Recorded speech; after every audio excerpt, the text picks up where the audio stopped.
Veeru academy के YouTube channel पर आप सभी साथियों का स्वागत है डियर। सभी को गुड मॉर्निंग, वंदे मातरम, जय हिंद। उम्मीद करता हूं कि आप स्वस्थ मस्त होंगे डियर। बात करेंगे शिक्षा जगत से जुड़ी हुई तमाम महत्वपूर्ण खबरों पर, लेकिन आगे बढ़ने से पहले जितने लोग चैनल पर पहली बार जुड़ रहे हैं सब्सक्राइब करके बेल आइकन प्रेस कर लीजिए। डियर, आपकी स्क्रीन पर आप देख सकते हैं पहली अपडेट। हथेली में उत्तर लिख लाए डीएलएड के 2 परीक्षार्थी। पीएनपी के सचिव ने छात्र और छात्रा को नकल करते पकड़ा। जैसा कि आप जानते हैं कि डीएलएड के सेमेस्टर्स की जो एग्जाम हैं वो चल रहे हैं। हाल ही में कल डीएलएड के प्रथम सेमेस्टर्स के एग्जाम पूरी तरीके से कंप्लीट हो गए और आने वाले कल यानी कि सोमवार से तृतीय सेमेस्टर के डीएलएड के भी एग्जाम होना प्रस्तावित किया गया है पीएनपी कार्यालय प्रयागराज की तरफ से। वहां पर पीएनपी के सचिव ने छात्रों को नकल करते हुए पकड़ा है। डिप्लोमा इन एलिमेंट्री एजुकेशन के प्रशिक्षण सत्र 2023 के प्रथम सेमेस्टर की परीक्षा में शनिवार को 2 परीक्षार्थी हाथ में उत्तर लिखकर लाए थे।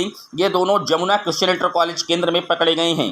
दोनों को निष्कासित कर दिया गया। इसके अलावा आर्य कन्या इंटर कॉलेज के एक कक्ष में पर्ची पाई गई है। तो आप देख सकते हैं कहीं ना कहीं पूरी कड़ाई के साथ एग्जाम कंडक्ट करवाया जा रहा है, लेकिन पेपर लीक की घटना मैनपुरी से देखने को मिली है और इस पर सचिव परीक्षा नियामक प्राधिकारी ने पेपर लीक मामले की जो आख्या है वो मांग ली है। डीएलएड प्रथम सेमेस्टर का पेपर लीक होने की जानकारी पर सचिव परीक्षा नियामक प्राधिकारी प्रयागराज ने आख्या मांगी है। डायट प्राचार्य को पूरे मामले की रिपोर्ट तत्काल भेजने के आदेश दिए गए हैं। शुक्रवार को परीक्षा से पहले एक केंद्र में साल्व कापी के साथ प्रयागराज का छात्र पकड़ा गया था। छात्र के विरुद्ध प्रधानाचार्य ने एफआईआर भी दर्ज करा रखी है। शुक्रवार को ही चित्रगुप्त इंटर कॉलेज में पेपर शुरू होने से पहले साल्व कापी के साथ छात्र के पकड़े जाने से पेपर लीक की आशंका प्रबल हो गई है। मामले की जानकारी डायट प्राचार्य मनमोहन शर्मा ने सचिव परीक्षा नियामक प्राधिकारी प्रयागराज को दी थी।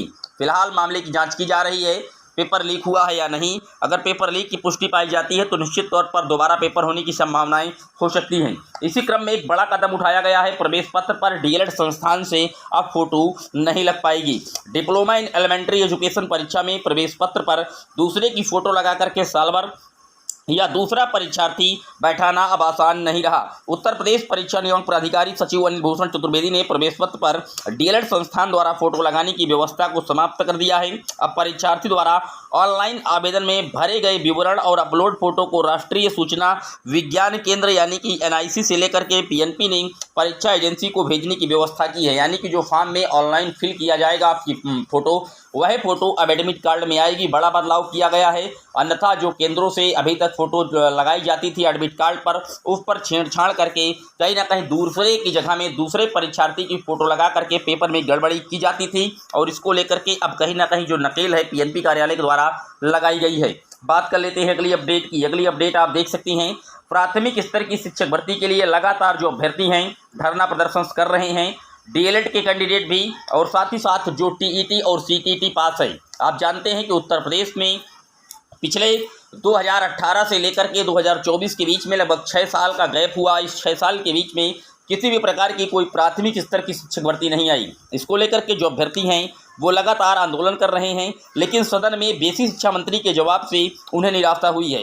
विधानसभा के सत्र में पिछले दिनों एक प्रश्न के उत्तर में बेसिक शिक्षा मंत्री संदीप सिंह ने एक छात्र शिक्षक अनुपात मानक के अनुसार पूर्ण बताया था, जिसे प्रतियोगी गलत बता करके रिक्तियां गिना रहे हैं।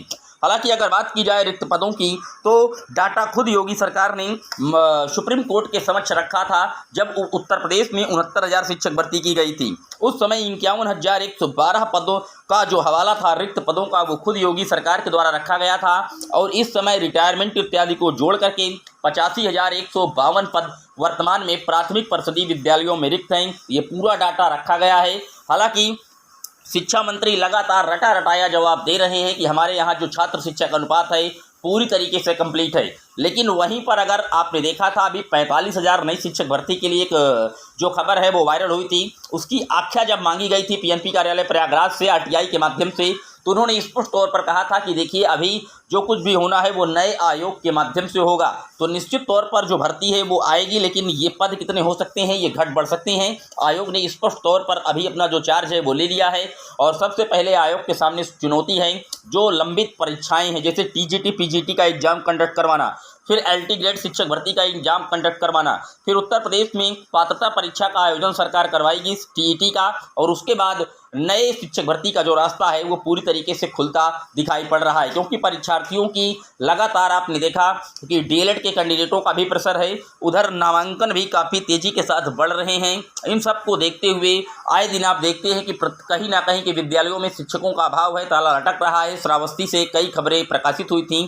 इस तरीके की कई जानकारियों को अगर एकत्र किया जाए तो निश्चित तौर पर नई शिक्षक भर्ती का जो रास्ता है वो धीरे धीरे आसान होता दिख रहा है डियर। ये था शिक्षा जगत से जुड़ा हुआ दैनिक वीडियो। कैसा लगा कमेंट जरूर करिएगा।